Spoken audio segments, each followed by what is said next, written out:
I hope that I have already worked out all the technological issues. So thank you very much to be here. Tonight is our great pleasure to have the South Carolina State Librarian, Mr. David Goble, here as our special lecturer. It is our first SLIS colloquium, and I think we will have a wonderful kickoff event. I'm not going to say anything more. Here's your podium. Thank you. Thank you.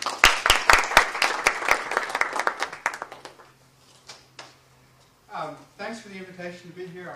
I'm honored to speak to you. I don't know if any of you know this, but today is officially Public Library Appreciation Day in South Carolina. There was actually a joint resolution passed by the General Assembly to that effect. And actually, in the resolution, it mentioned the school and the study that was done for the economic value of libraries. So, good thing. When I was asked to do this, I have been trying to think, what I would say. And as this is the School of Library and Information Science and the College of Mass Communication, I started thinking about, I seem to remember a course way back that talked about journalism and the good reporter answers questions like who, what, where, and why. And so I thought maybe I would just take that approach, and I will loosely, and I mean loosely, follow that approach. And as I worked on this PowerPoint briefly, I handed it off to somebody else who made some changes that I couldn't change. So I really am going to do it loosely. So with that, and who's going to? Yes, we are going to handle your PowerPoint. Okay, so the next page, please. And new state librarian, who is, and talk a little bit about myself. I'm originally from New Jersey and South Carolina. I always get that out first because somebody's got to be from New Jersey. So I'm in. I came south a long time ago to go to school at Citadel with the idea of spending 30 years in the Marine Corps. I graduated from Citadel, did serve in the Marine Corps for about 3 years, and it didn't take all 3 years to figure out that that's really not what I wanted to do. And so I got out and I came back here to Columbia and obtained a master's degree in American literature. And at the time I was thinking of teaching at the college level and hadn't thought that if I wanted to do that I was actually going to have to go get a doctorate. I was an English major, and I imagine that some of you are probably English majors. And I don't know about you, but back in the 70s we didn't think that far. Our planning horizon was not that far along that I was actually thinking about next week. And so when I found out that I was really going to have to do a doctorate, I said, I don't think so. And part of it was I didn't have the talent. Well, actually, I didn't think I had the talent, because I think it takes a certain type of talent once you pass the master's degree. And I didn't have that kind of talent. Also, I'd been in training or in education for I don't know how many years, because I, all through my schooling, K-12, and then the Citadel, and then the Marine Corps was basically training. And then I was in graduate school, and I was ready to kind of do something else. And the Marine Corps had taught me how to blow things up, and the university here taught me how to speak of it eloquently. And so I said, why not go into banking? And that's exactly what I did. I spent 18 years in banking, 10 of it here in South Carolina, a lot of it in this city, some of it in Charleston, and then I was with a bank called Bankers Trust, which was bought by NCMB, and there was this vacuum created, and I was sucked up 77 to Charlotte. And I spent about 8 years with what is now Bank of America, and then I decided to go to library school in order to seek my fortune. and now I'm making almost as much as when I left the bank back in '92, so I guess the mission's been accomplished. In my library career, I graduated from Chapel Hill in '94. I spent about 5 years at NC State, loved it. My wife got this great job in Charlotte, so I went to Charlotte. I worked in the public library for about almost 2 years, I had a problem in that I didn't see the kind of movement that I felt that I needed based on my time and, you know, and my life experience and all that type of stuff, and in the time frame that I felt that I wanted to see. And so I started looking around, and I actually went out with a company called EBSCO, and I'm sure, and so I traveled North Carolina, Virginia, West Virginia, selling databases, subscription services, electronic journals, electronic book management to academics, medical libraries, and some corporate libraries. Had a great time. 18 months, 60,000 miles later, I felt a little bit like Forrest Gump in that scene where he's running and he all of a sudden says, time to go home. And I just said, it was time to go home. And the Dean of Libraries at Central Piedmont Community College was open. And I said, gee, that'd be cool. And it was only like 5 minutes away from the house. So and it was something that was a position that I really wanted to do. And so I was there, and I was there for about 4.5 years when I found out about this position, and so I applied, and here I am. So I just wanted, but the point about that history is that it really does inform the way I look at libraries and the way I think libraries should perform and what they should do.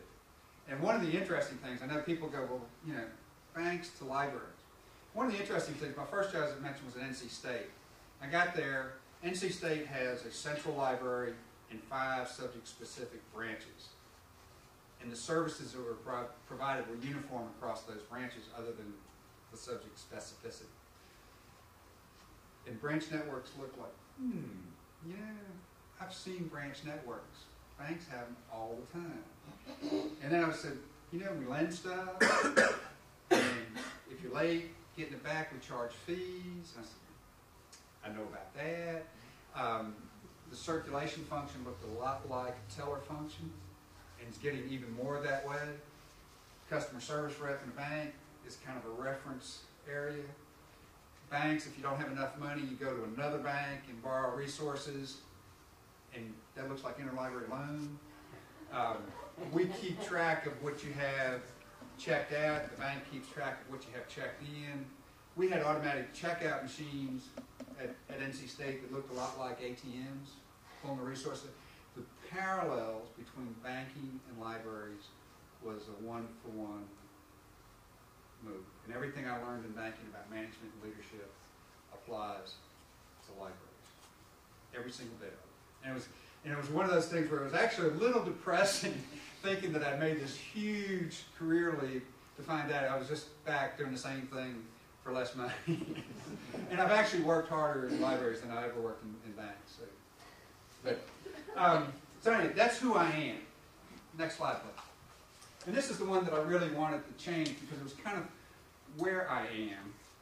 And I had, have any of you all read Peter Drucker at all? I mean, Drucker's in the Management Practices, one of his first big books. And it's, you know, there's these people that, you know, if they have a problem, they open the Bible and they'll look and stick their finger at it and they'll see if they can get some advice. And that's kind of what you can do with Drucker. I mean, he really is. And if you read it, all the management fads that have come about since he wrote that first big book were all anticipated by Drucker. The learning organization, quality revolution, all of it was in Drucker in day one. Everything else is just, you know, supplemental to that. But one of the things that I read in Drucker that really, really affected me was that he said that management was a high calling. And it was a high calling because what the managers in the country, and he was talking about all managers, what they have responsibility for is all the resources of the country.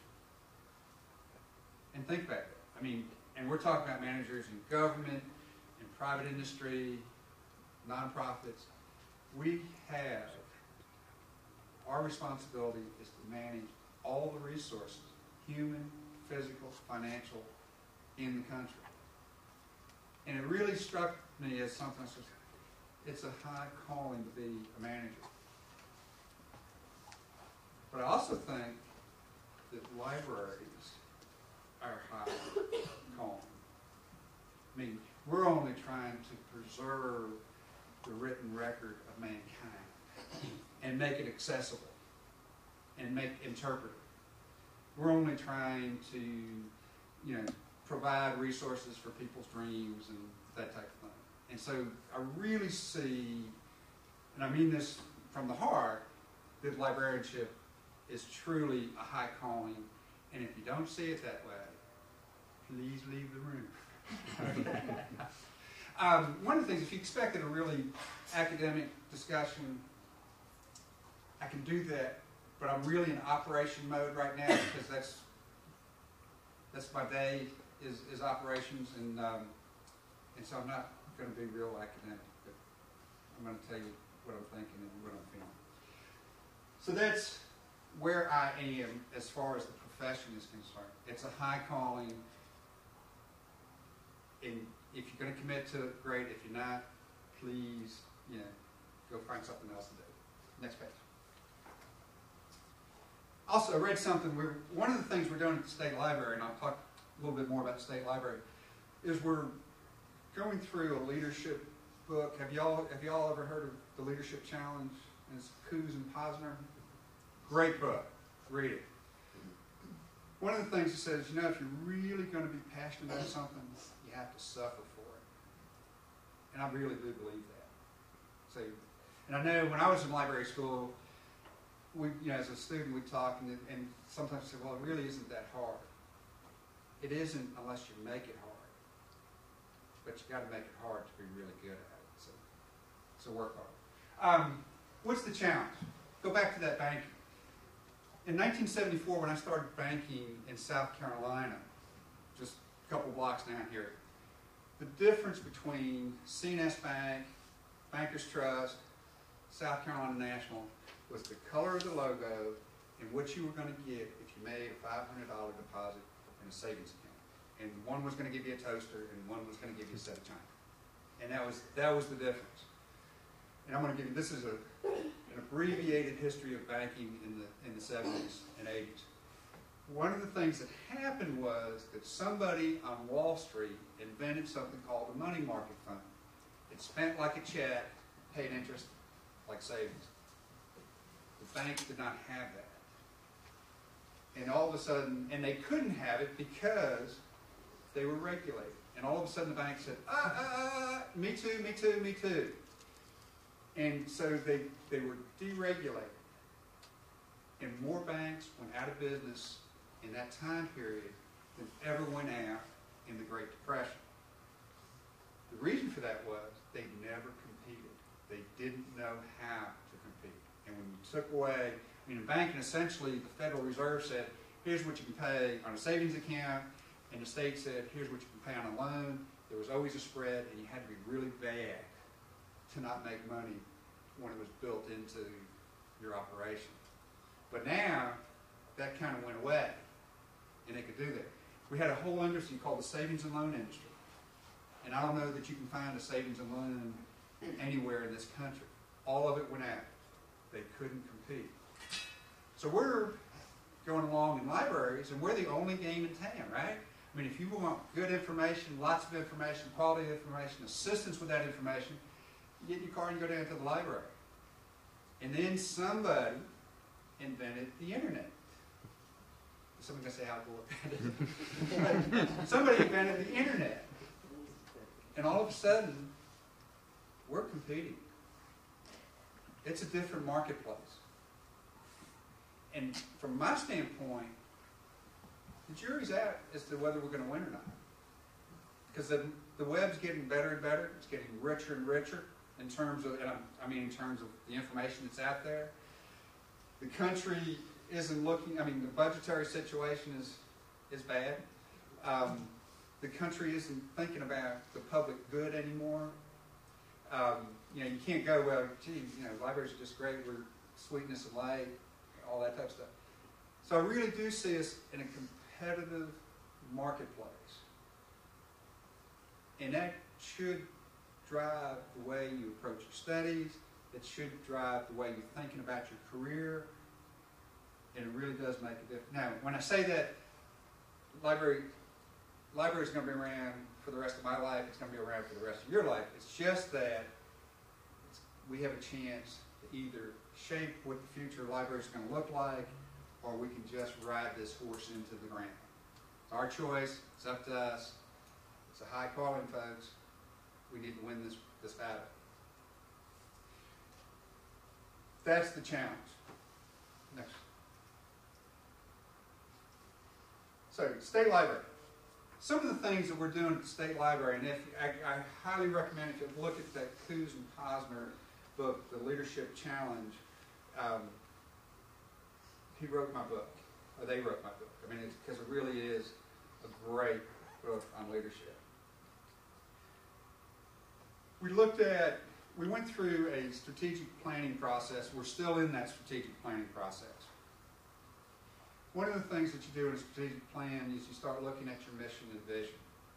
And one of the things, I didn't put this on a slide, but I thought it's interesting, if an organization doesn't have a vision, if you don't have a vision, where are you going to go? You know, you'll end up someplace, but where are you going to go? And so organizations and people need to have visions of what they want to be when they grow up. The vision of the South Carolina State Library a few months ago. The South Carolina State Library is a major leader in the planning and implementation of effective information and library services for the people of South Carolina. It is a vital component of the state's information infrastructure. Now that's the vision. The purpose of a vision is to provide this picture that's out there.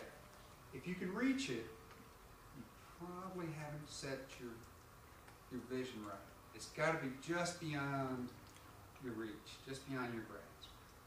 It has to be that. And in fact, I mean, you know, the people that know about the South Carolina State Library, and there's a lot that don't, and there's a lot who think we're over there on Assembly Street. But in fact, the South Carolina State Library, for public libraries around the state and for many others, has been a major leader in the planning and implementation of effective informational library services, such as Discus, and a number of other things. A lot of the training that we did. And we took a look at that, and one thing that we wanted to do was challenge ourselves. And so our vision, and this is up on the website, but our new vision is the South Carolina State Library is a national model for innovation. If you look at our website, we've gotten a lot of national recognition for that, actually. For innovation, collaboration, leadership, and effectiveness. It is the keystone in South Carolina's intellectual landscape. Now, are we the keystone? I don't think so. But we've got to get there. That's what we're trying to get there. Can we get there? I don't know. I don't really care. I just want to try to get there. It's the journey is what it's all about. So we're really trying to be a different state library. Collaboration, you know, one of the things that I find really engaging about South Carolina, because I was in North Carolina, I was pretty involved in the North Carolina Library Association, and I worked with the State Library on a number of things, the community colleges. But the collaboration in South Carolina libraries is really great. It's not as good as what it should be, what it can be, but it really is good. I mean, and some of the things, you know, we really do at the State Library have a real interest in the school libraries and school librarians, media specialists. Important. We haven't reached out like we need to, but we do have some cooperation that goes on between the State Library and that group. I was at a Pascal meeting the other day, and in fact, there was the technical college librarians and the four-year librarians were sitting together at tables on equal footing. That doesn't happen much in North Carolina. The community college librarians in North Carolina are kind of the other academics. And that's not the way it is. So there's really a rich thing. We, at the State Library, we have a partnership with the Humanities Council, the Arts Commission. And it's the only one to our knowledge, in the country, and I taught Randy Akers, who is the director of the Humanities Council, has actually talked about this in some of his meetings, the professional meetings. But it's the only one in the country, and that's, you don't see that in North Carolina. And that's and I have to use that as my frame of reference. So we really have some wonderful collaboration going on, and we need to get better. And the thing that I find really engaging about the fact that we have so much collaboration is there's not a lot of money. And it seems to me that there's two things that happen when there isn't a lot of money. Either you hunker down and you fight for your piece of that pie, or you get together and you figure out how to make that pie really taste good. And it seems to me that that's what's happening in South Carolina. And that's part of what I want the state library to be doing, is to make sure that we keep on pulling people together and working and sharing those resources, because we're a lot stronger together than we are separate. In effectiveness, we need to be a lot more effective than what we are. And I'm talking about the state library. The mission statement. Our mission statement was, the mission of the South Carolina State Library is to provide, advance, and promote excellent library services and equal access to information for all South Carolinians. And we want to do that, obviously. But you write mission statements to tell you what you're doing and how you're doing it. I think there's a need to write values into the mission statement. And you write them for many, many different audiences. And one of the things, our mission statement, and I won't read the whole thing because they should be short. We tried to be short, but then we found out or felt like we had to do a lot of explaining. So we said, we optimize South Carolina's investment in library and information services. And it's really, really different type of approach than we have. And like I said, there's a real value in that we're trying to optimize the services. And then we talk about how we do this, and I won't get into that. Go to our website to take a look at it. We also did values. And one of the interesting things, and I won't read all the values, because they were quality, knowledge, freedom of information, access to the information, equitable treatment. And those values were kind of institutional values. And we certainly held on to those, and we still hold on to them. But values in an organization do something else. You know, what values tell you is how you interact with each other as you perform your mission and pursue your vision. And so when we worked through it, and again, I won't read them all of them, but we talked about communication.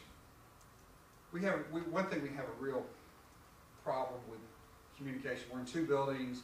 Our organization is kind of set up in these separate silos. You could actually kind of slice off different sections of the state library right now, and nobody would know the difference, which is a real concern for me.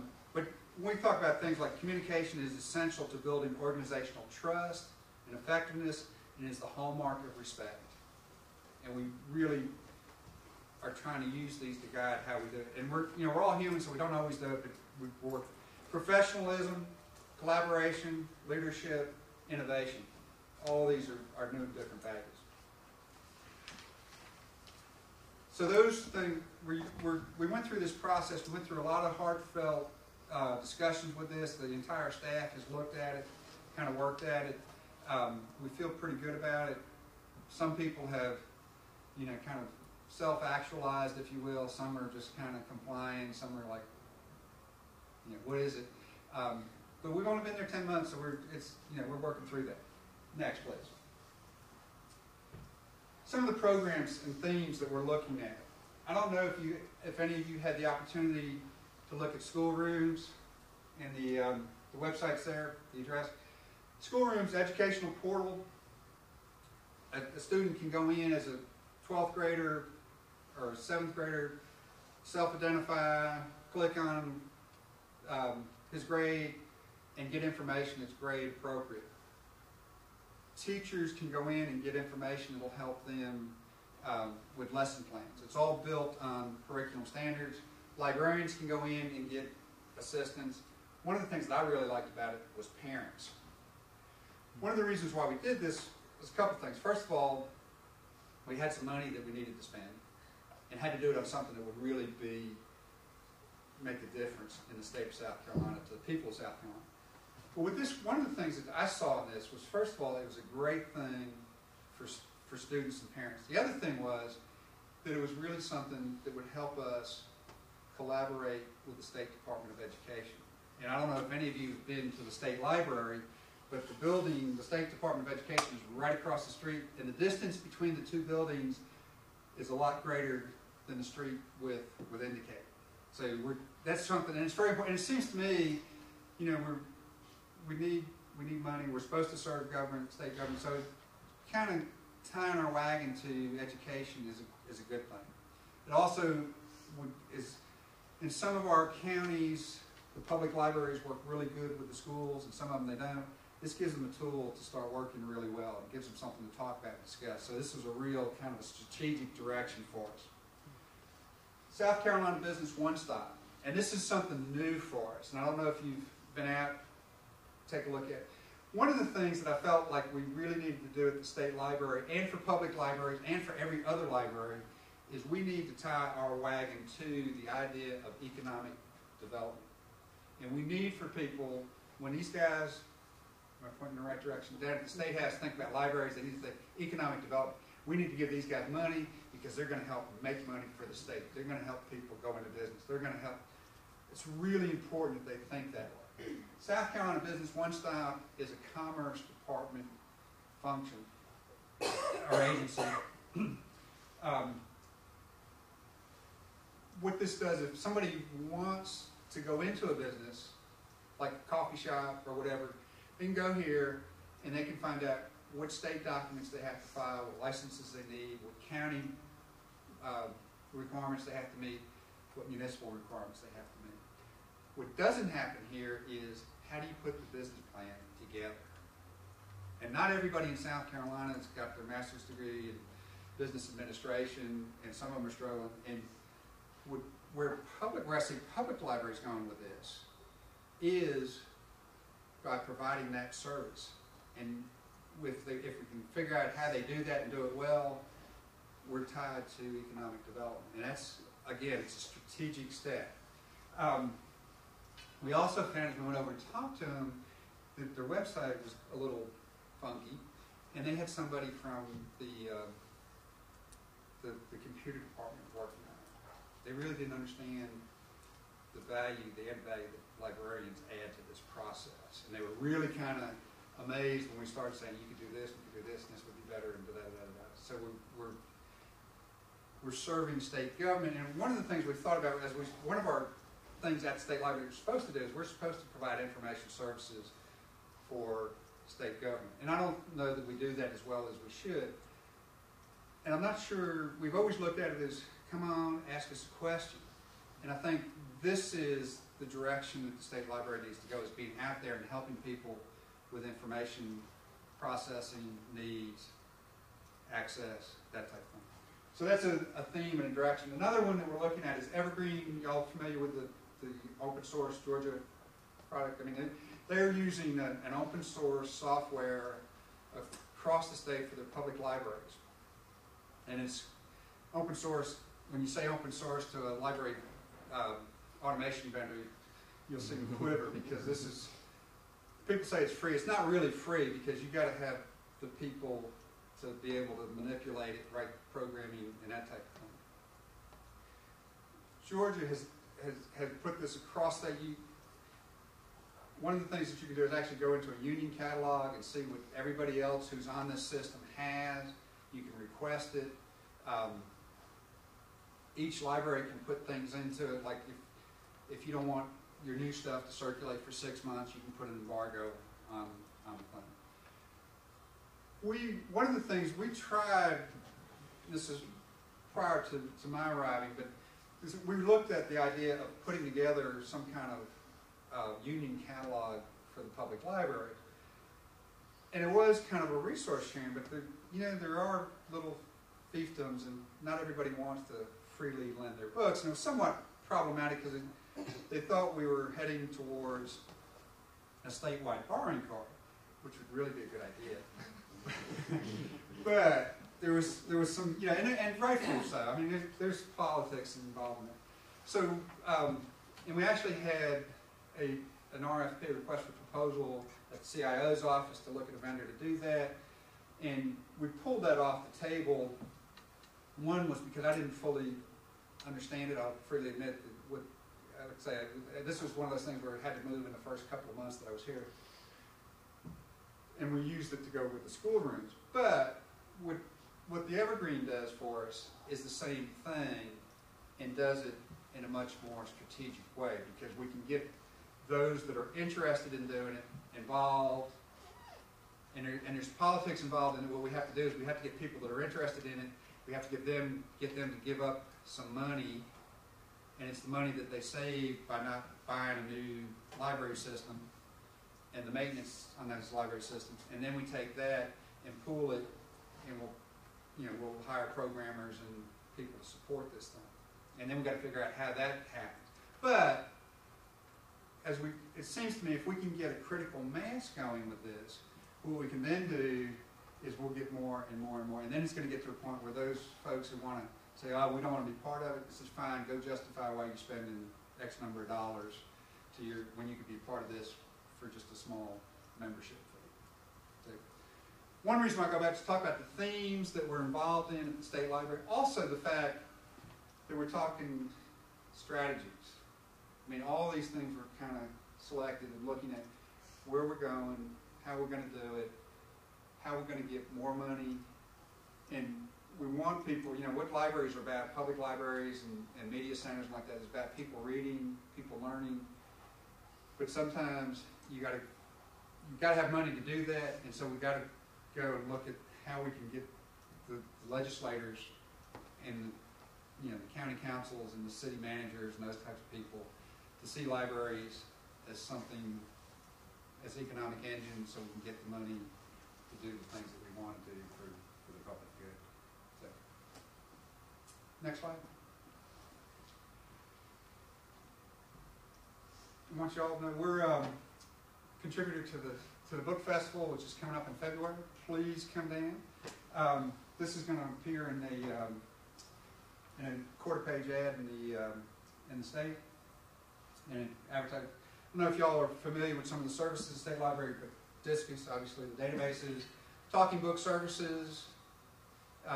We've got about 9,000 folks. This is for blind, physically handicapped. We're providing recorded books, braille books, large print books, and some other.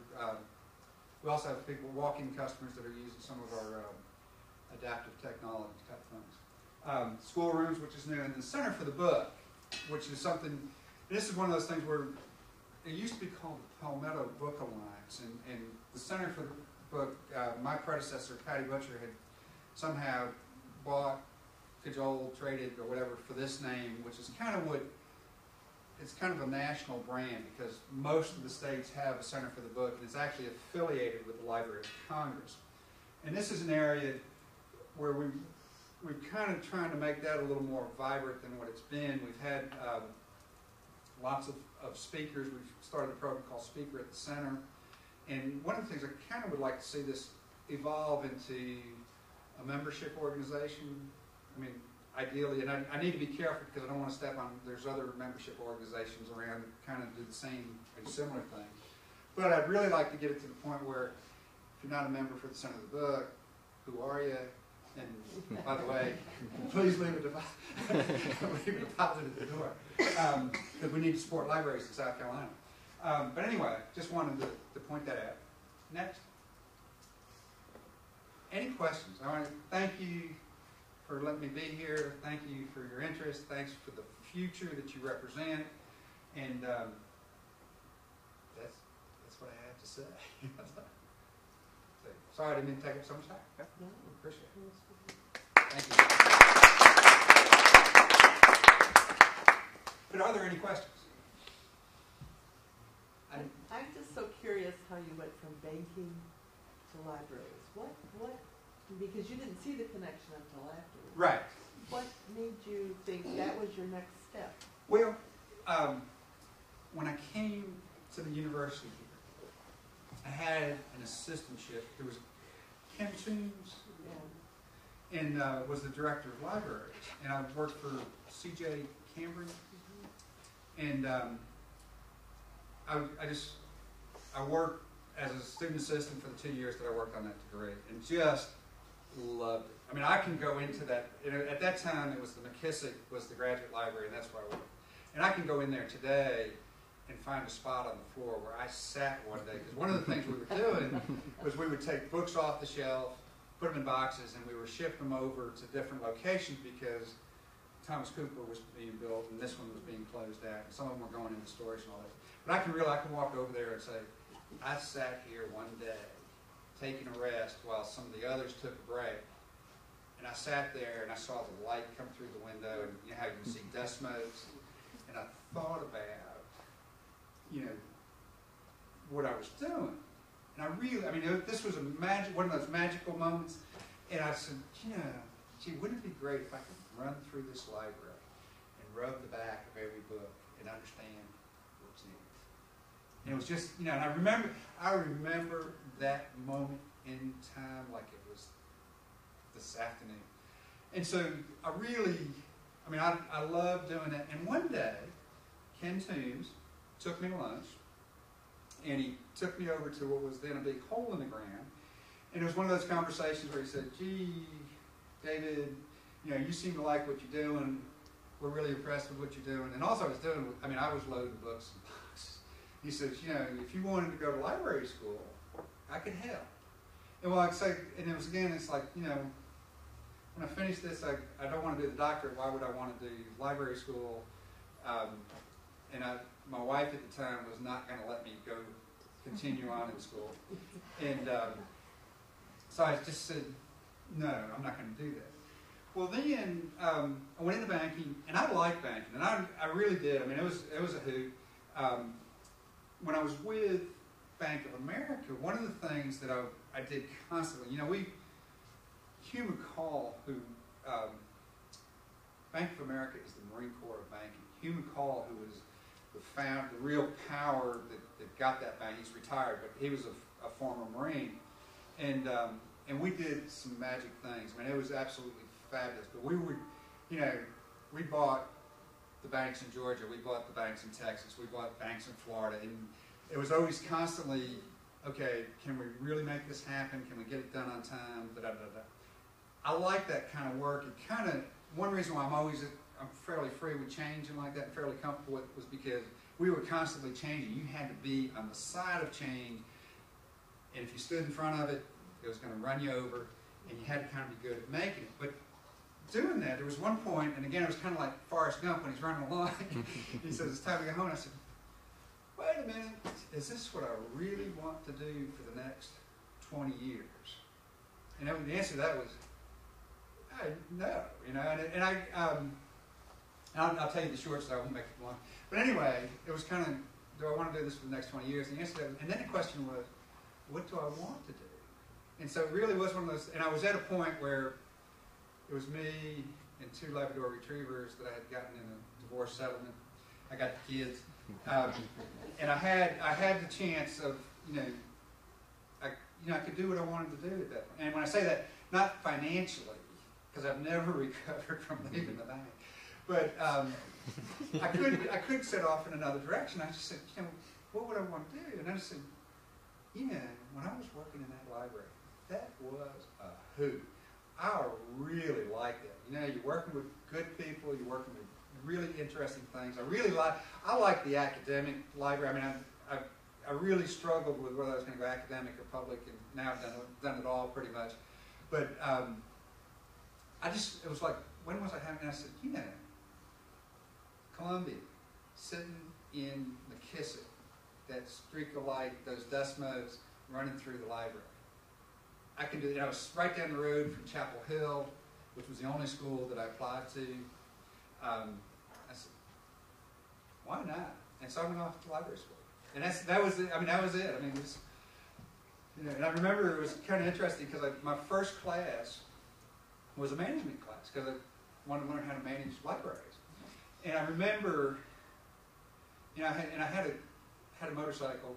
I was living in this cabin out in Saxapahaw, South Carolina, or North Carolina. It's about 18 miles out from Chapel Hill. I had this motorcycle, and I'd ridden in, and I had jeans and a T-shirt. And at the time I was smoking. I don't do that anymore. But I came out of that class, and I walked out and sat on this wall in front of the thing. And I thought, 2 weeks ago, I was in a suit. And I had responsibility. I had a budget. I had people. And I said, and here I am. And it was 2 of the best years of my life. I mean, it was great. I loved library school. It was great. And I really, and I've stuck pretty close to that library school. I was served 2 terms as treasurer of the Alumni Association, 1 term as president, and then I'm the chair of the board of visitors for the library school there. And Fred Roper will succeed me, I hope, at the spring meeting. I'm ready to go. Yeah, sorry for the long response, but that's how I made that. I ask everybody that I get a chance to talk to about it, especially when they do a transition like that. Well, I used to be able to say I've never had a bad day since, but I've had a few. Fairly recently, in fact. Any other questions? Come on, Matt, I know you got questions. Not fair. I have a question. Yes, sir. We have a battle raging on in the doctoral commons right now, because I come from a business background, and I'm convinced that any problem can be solved if you take a business model and apply it to the problem. And of course, my colleagues disagree. But I'm interested because you yourself come from a business background. Do you find, when it comes to your strategic direction for the library and your planning, do you take a business model and apply that footprint in your decision-making process? Do you do that, or is absolutely? I mean, our problem, and this is the thing. I mean, I really, and I don't mean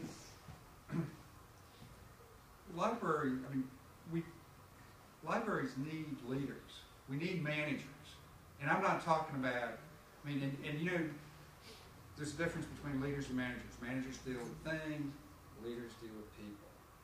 And we need both. And librarians tend to be better managers than leaders because that's organization and stuff, that's our game. But we do. I mean, and what do you do in a business? First of all, you put together a business plan. What are you going to do? How are you going to do it? And then you need to set goals. And you need a sense of rational urgency. I mean, people really, because we're competing in a marketplace every day. And and I don't mean to use military terms because the Citadel and the Marine Corps way back then, but it's a battle. We're fighting for our life as librarians. And it's at every level. I mean, it's the school librarians, it's the No Child Left Behind, that act. And one of the things that we were trying to do is make sure that built into that act as they reauthorized that was the need for a school librarian in every single school in the country. And it's a battle. If it's not there, and they go, well, I'm required to have qualified teachers, I'm required to have this, I only got this much money, and we need to have, required to have a librarian. Got to have it. It's a battlefield. And we've got to really work hard. We're not going to win them all. But that's okay. We just need to win enough to stay absolutely relevant and save the world. But yeah, business plans are important. And the way you do business, same thing. I mean, if you're not planning on taking a course at the business school, change plan, go take a course at the business school. Because you need to know budgets, you need to know how to manage budgets, you need to know how to manage people, you need to have a plan, And the problem, we really, we all come to the library, and I came because, that experience here at McKissick. But when I came, and actually it was like, I had a master's degree in American literature, so I wanted a doctorate. I really didn't understand the difference of what the master's degree was and what the doctorate was, because I've been in banking for 18 years.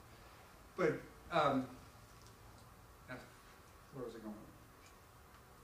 Oh, and so one of the things, when I applied for the doctoral program, and what I wanted to do was look at, you know, quality assurance. I'd just been through the quality revolution in banking, and had gone from the point where we were counting things and counting errors like that to where we were actually making the way that we did business. And I wanted to see how that worked in libraries. And I still want to do that.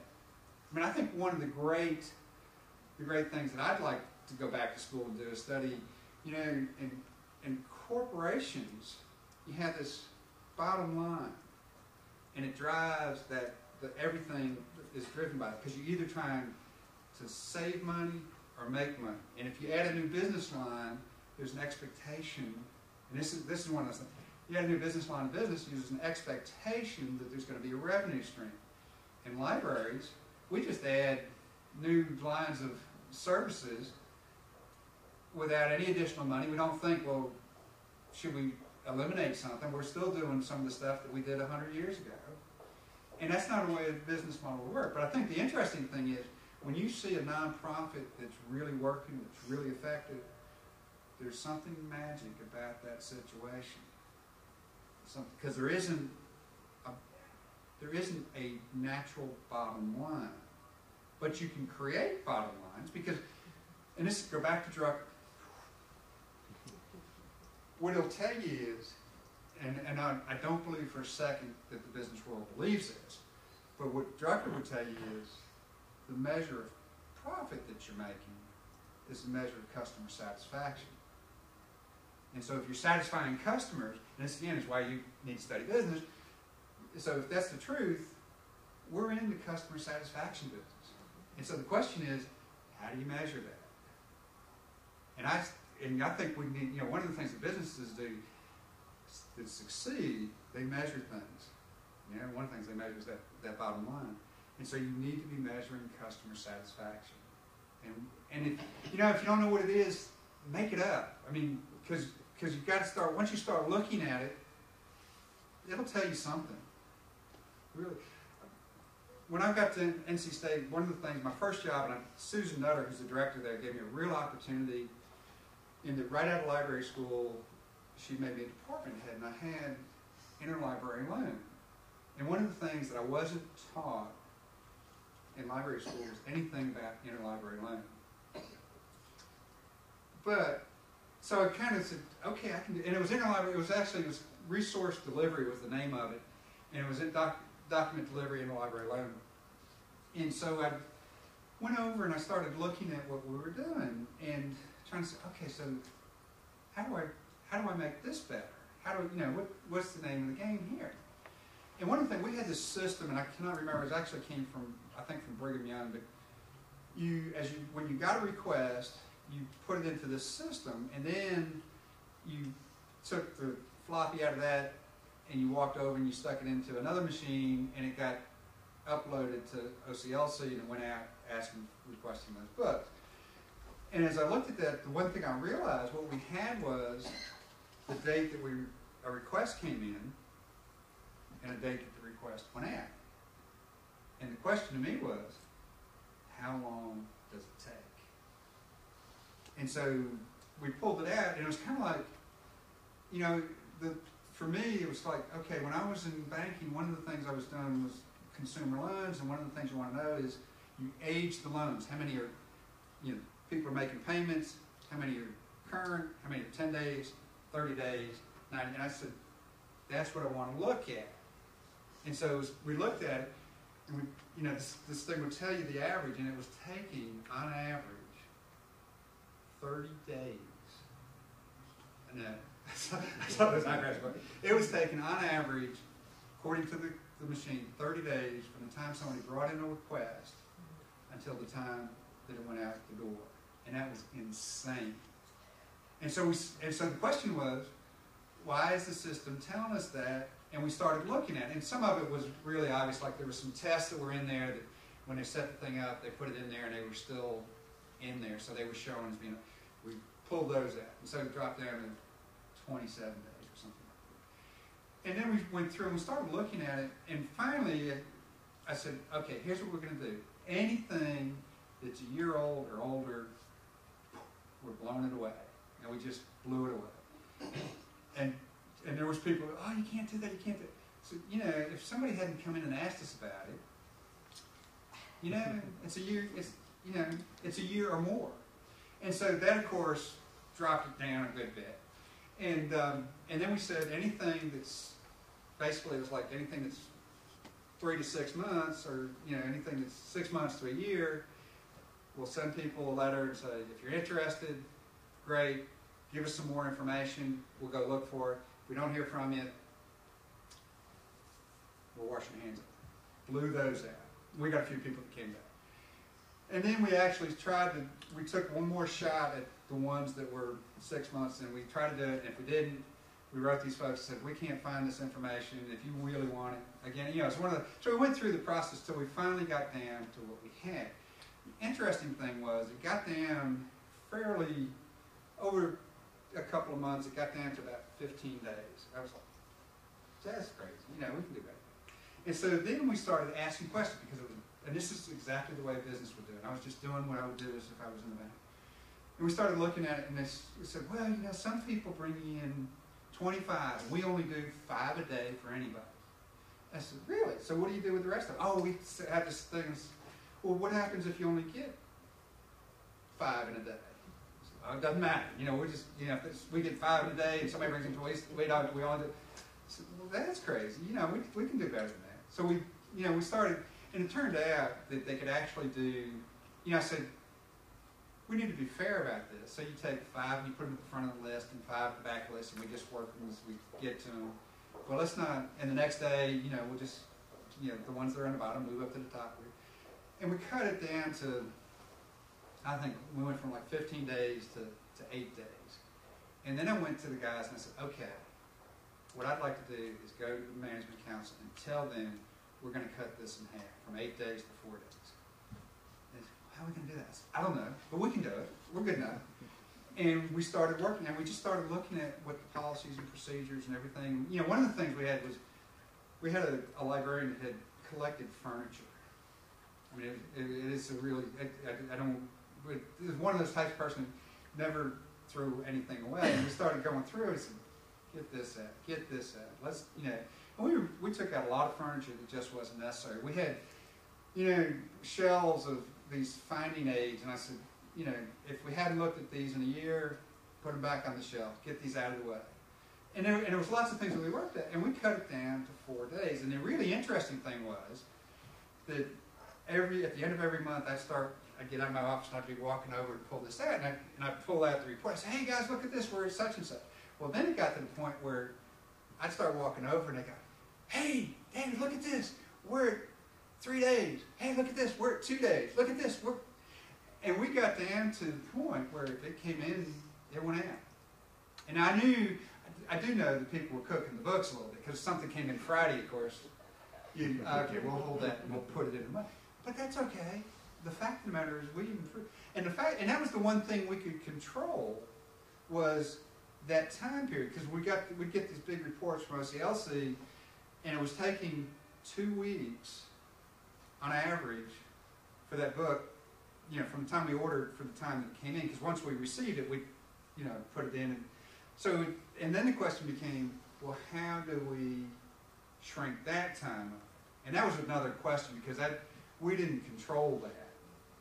But there was things we could do, willingness to pay for their shipping and that type of thing, developing relationships. There were certain things that OCLC had come out with where you could actually pick partners and that type of thing. So there was lots of things we could do, and we worked, but it was purely a business thing. I mean, if I hadn't worked in consumer loans and operations like that, I would not have, I mean, I think I would have gotten to that, but it was that business model that drove us to that.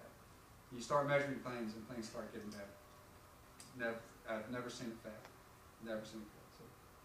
So, you've got that smug look when you're arguing. ALS supported that for years. Yeah. I mean, so it's recommended. It really is. I mean, but I think also you started out thinking that fashion though, because the first thing thing you did was do a one-to-one mapping of your banking experience with the library experience. So I think you set up with a business mentality anyway. Yeah. Well, I'd say everything really was a one-to-one transfer. What I learned, and I would suggest, and this is something. A lot of times, when I was at NC State, we bring in people for training, and a lot of times we would bring librarians in, and it's good to do. But I really always said, let's mix up. Let's bring a banker in. Let's bring some, because you can do some benchmarking between the two, and that's an important piece that needs to happen. So, yeah. No, business. I think we need to be, if we're going to compete in this marketplace, we need to be thinking more like a business, and I think we need to be doing that at every level. School librarians, and I don't mean to talk about it as levels, but every area, every discipline of libraries, we need to be thinking those along that line. No question about that. If we don't, the future looks bleak, and we need librarians to be around forever. We've got to keep the recorded knowledge of mankind. There we go. And save the world. What else? Another question? I'll try to be short. Yes, sir. What do you think we can offer that's our value added compared to the internet? Well, one thing, that's a good question. I think one of the things obviously, just because, and I know this is things that we've heard, just because it's out there doesn't mean that it's worth everything. And I think one of the things is librarians, making sure that people understand what is a good source, what's bad source. There's lots of people out there that don't know how to use computers. I think librarians as teachers, and one of as I was looking at Central Piedmont, we were looking, that was the thing. Librarians as teachers, however, we were fighting to get away from this idea of we're teaching people things to facilitating learning. Because what we really need is for people to be able to learn, unlearn, relearn. And librarians can play that role better than anybody. One of the things to think about, love professors, but once the person walks out of college, once he walks out of school, he's not on his own.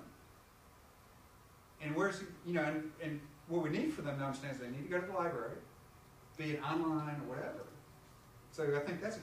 I also think, it's becoming more, I think it's a technology game. I'm not a technician. One of the things that I've had to do is get people, get good people that know the technology. But we need to understand a good bit about technology. Not that we have to be programmers, but you really do need to know technology. It's just, the ability to use Word, Excel, those types of things. It's the same thing as writing your name today. So I'm not giving you a good answer, but I think it is. I think websites, distance learning type things that librarians need to morph into teachers a little bit more. I don't know. That's something I'm still trying to figure that out, because I'm thinking in terms of one of the things that I'm trying to work on is to get a conference together. And I'm kind of drifting off your question. Is to get a conference together to look at the current state and future potential of libraries in the South.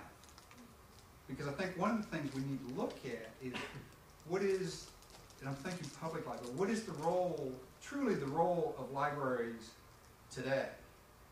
Since I've been here, I've seen almost 150 years of library director experience leave public libraries. And I think it's actually probably might be closer to 200. And some of these folks are in towns that, when they went there 20 years ago, 30 years ago, they were different than what they are today, because textiles is gone, agriculture is automated, tobacco's gone, furniture, North Carolina furniture pieces. It really is. It's a different demographic. We're having, lots of different ethnic groups move in, and baby boomers. One of the things in North Carolina was with the public libraries, we did an environmental scan, and one of the things we found in North Carolina was that in the next like 20 years, every county in North Carolina was going to lose population, with the exception of that triangle right around Raleigh, Durham, Mecklenburg, primarily because it's banking and that type of stuff, and then you had the coast and the mountains. There was a couple there, and that's primarily retirement.